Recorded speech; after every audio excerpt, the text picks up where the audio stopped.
এখন আমরা বিরিয়ানি নিয়ে এসেছি, বিরিয়ানি খাবো। তো মেয়ে বারু, সাথে আছে ক্যাম্পা। এটা কোনো প্রমোশন হচ্ছে না, এটা প্রমোশন না, আমরা খাবো বলে এনেছি। কোনো প্রমোশনের কথা ভাবতে না। তো বিরিয়ানি দেখো কি হয়ে গেল আবার। ওই যে অফ করে দাও, অফ ফার্স্ট এড ওই এখানে।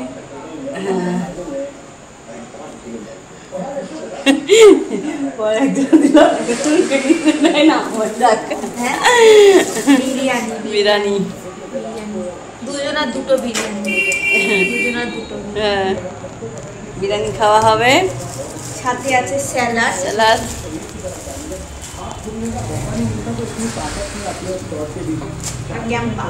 ক্যাম্পা ঠান্ডা সাথে আছে।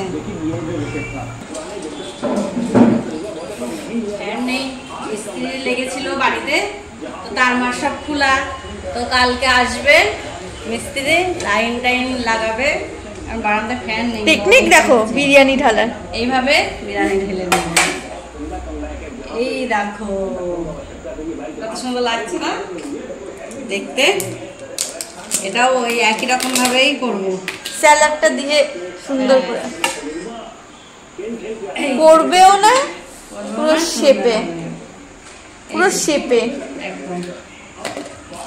দেখো কতটা কোয়ান্টিটি, অনেকটা কোয়ান্টিটি দেয় এখানে। আর অত মশলাও থাকে না, যারা একটু কম মশলা খাই ঠিক আছে। আমি কিন্তু বিরিয়ানি রান্না করতে পারি না, তাই কিনেই খাওয়া হচ্ছে। বছরে কবার খাওয়া হয়, কিনে খাওয়াই ভালো। বিরিয়ানি শিখিয়ে দেবে, বিরিয়ানি করতে পারি না।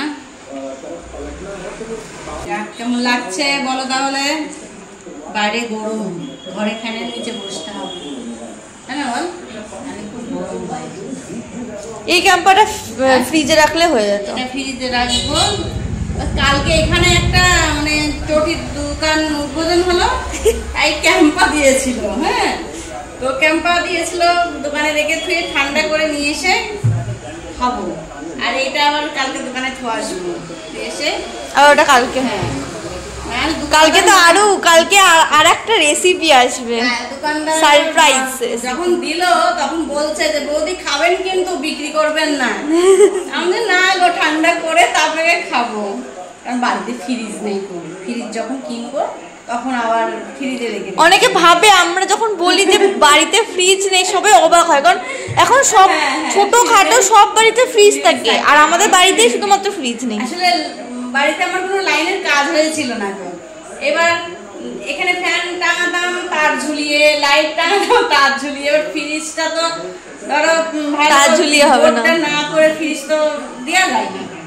ওই জন্য ফ্রিজটা যখন কিনবো তোমাদের অবশ্য দেখাবো যে কেমন ফ্রিজ কিনা যায়, তখন ফ্রিজ কিনবো। আর এখন এইসব জিনিস দোকানে গিয়ে ঠান্ডা করে নিয়ে এসে খায়। যখন খুব গরম পড়ে একটু জলটা দোকানে ধোয়াশি, আবার নিয়ে এসে খাই। এই হচ্ছে আমাদের হয়ে গেছে। ঠিক আছে, টাটা। বলে না তোমরা তো গরিব কেন, গরিব কেন তোমরা? আসলে আমি তো ভিখারি, ওই জন্য। হ্যাঁ, এই যে আমার সুতো।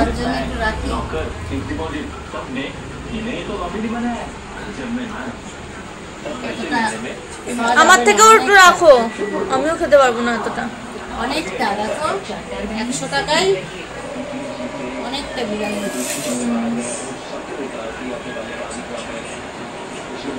বাবারও হয়ে যাবে। ভাত আছে তো না? বাবাকে ভাত বেশি দিলে আবার শরীর খারাপ করে। তুমি খাবে না? খাবো, বাবা এটুকু রেখে দিই ওখান থেকে।